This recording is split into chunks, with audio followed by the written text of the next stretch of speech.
और सर्दियों का टाइम है, स्पेशली जो बच्चे नॉर्थ इंडिया में रहते हैं, थोड़ा केयरफुल रहें, क्योंकि बहुत बार मैंने ऐसा देखा है कि कई बच्चे बेचारे पूरे साल भर 2 साल भर मेहनत करते हैं और एग्जाम से पहले बीमार से पड़ जाते हैं और फिर पूरे मेहनत साल की इतनी वेस्ट हो जाती है बेटा। तो छोटी सी चीज़ है but it is very very important. इस समय थोड़ा सा केयरफुल रहिए, ठंड में ज़्यादा मत जाइए, ठंडी चीज़ें मत खाइए, घर का खाना खाइए, छोटी-छोटी बातें हैं but these play a very very crucial role.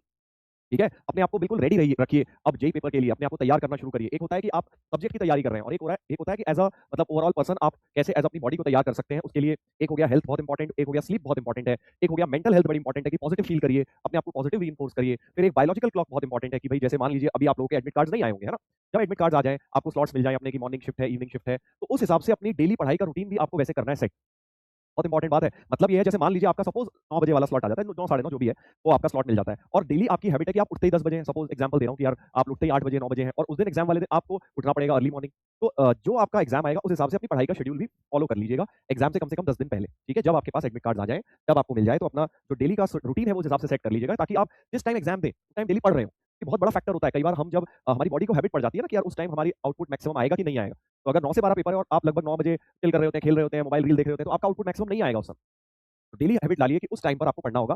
जो भी टाइम आपका शेड्यूल मिलेगा, जो भी आपको जेईई का पेपर मिलेगा, शाम वाला हो तो ये नहीं 6 बजे से 9 बजे तक है, 6 बजे तो सर मैं सो के उठता हूँ, साढ़े 6 बजे तो मैं सो के उठता हूँ, या मैं उस समय खाना खा रहा होता हूँ, ये नहीं करना है। वो 3 घंटे अपने को पढ़ाई करने के लिए डेडिकेट करने हैं ताकि हमारी बॉडी जो है उसको यूज़्ड टू हो जाए। एक अनसेड रूल होता है कि जब आप डेली वो काम उस समय कर रहे होते हैं तो ऑटोमेटिकली नेक्स्ट डे कई बार होता है ना आप डेली अगर 1:30 बजे मैथ्स पढ़ रहे हैं, तो जिस दिन क्लास नहीं होती उस दिन लगता है यार ये क्या हुआ? खालीपन-सा लगता है कुछ। तो वही वाली चीज़ हो जाती है बेटा। एग्ज़ाम में भी ये चीज़ रोल बहुत बड़ा इंपॉर्टेंट इसका होता है।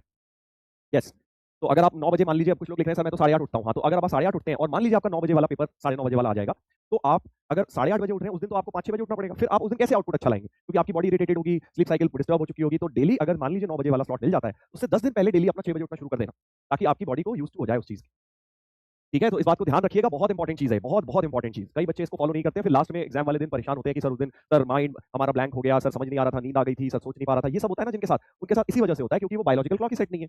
हम उस दिन सोच रहे हैं कुछ डिफरेंट कर लें, तो कुछ डिफरेंट नहीं करना है। जेईई के पेपर वाले दिन अगर आप ये सोच के जाएँ कि मैं कुछ डिफरेंट नहीं करूँगा, तो आपका सिलेक्शन हो जाएगा। बहुत बच्चे होते हैं जेईई के पेपर का प्रेशर ले लेते हैं, उस दिन ये होगा, वो होगा। नहीं, it is should be just another day in your preparation. आप डेली जिस टाइम पढ़ रहे हैं, उस टाइम भी पढ़ रहे होते हैं, उस टाइम भी क्वेश्चन सॉल्व कर रहे होते हैं डेली 9 बजे से, उस दिन भी आप क्वेश्चन सॉल्व कर रहे होंगे, बस उसको ऐसे लेना है बेटा। थोड़ा-सा रिलैक्स होके जाना है और अपना सिलेक्शन हो। ठीक है? सर 4 एएम तक उठ जाती हूँ मैं, तो बेटा फिर वही बात, आपका वो मैं मना नहीं कर रहा, जो शेड्यूल है आपका बहुत अच्छी बात है, बट अगर आप ये सोचिए 4 एएम तक उठते हो तो जल्दी सोते होगे या कम सोते होगे तो वो गलती मत करना। जेईई के एग्जाम से पहले प्रॉपर स्लीप, सारी पढ़ाई स्लीप को काट के नहीं होती है। ठीक है? कहीं तुम ये सोचते हो कि 12 बजे सोता हूँ मैं सर और 4 बजे उठ जाता हूँ, देखो सर मैं कितना पढ़ाकू बच्चा हूँ। It is not going to impress me because ultimately आपका जेईई वाले दिन आउटपुट नहीं आएगा। आप 6 घंटे मिनिमम सोइए और स्पेशली जेईई से पहले तो 7-8 घंटे सो के जाना, क्योंकि सारी पढ़ाई उन 1-2 घंटे में नहीं होनी है। बचे हुए घंटों में पढ़ाई करिए और 7-8 घंटे 2 दिन पहले आराम से रेस्ट, प्रॉपर रेस्टेड जाइए, ताकि आपका माइंड एंड बॉडी फ्रेश रहे बिल्कुल। ठीक है? यस।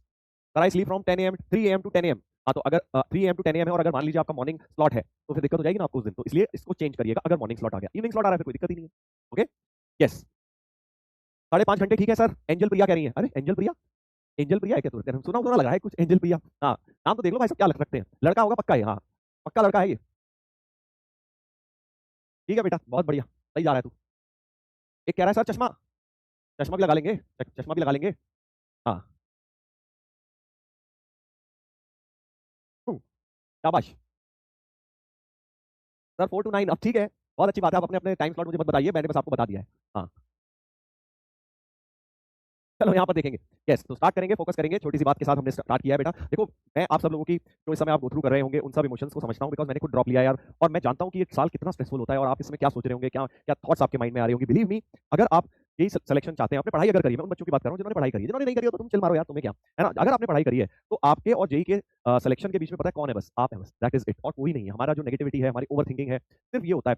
अगर आप इसके ऊपर काबू पा लेना, तो फिर आपका सिलेक्शन आराम से होगा क्योंकि आपकी तैयारी बहुत अच्छी है यार। ड्रॉप ईयर में हमें रियलाइज़ नहीं होता कि हमारी तैयारी कितनी अच्छी है क्योंकि उन बेचारों का सोचो जो 12वीं में है, अभी प्री बोर्ड दे रहे हैं, बोर्ड देंगे, उसके बाद थोड़ा बहुत रिवीजन कर पाएँगे, मुश्किल से रिवीजन करेंगे। बट आप लोग तो पूरे साल भर स्कूल वगैरह की टेंशन छोड़ के सिर्फ जेईई की तैयारी कर रहे हो।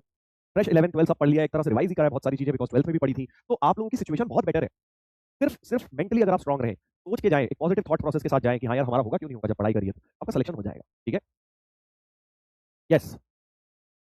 चलो फोकस करेंगे, फोकस करेंगे। चलिए, तो इस छोटी-सी बात के साथ स्टार्ट करेंगे। सर सिलेबस थोड़ा जल्दी प्लीज़। हाँ, तो सिलेबस जल्दी खत्म करने के लिए मैं कुछ सोच रहा था कि थोड़ा-सा क्या किया जाए? तो मेरे माइंड में ये था, आप बताइएगा कि जैसे अब डेफिनिट इंटीग्रेशन खत्म होने ही वाला है।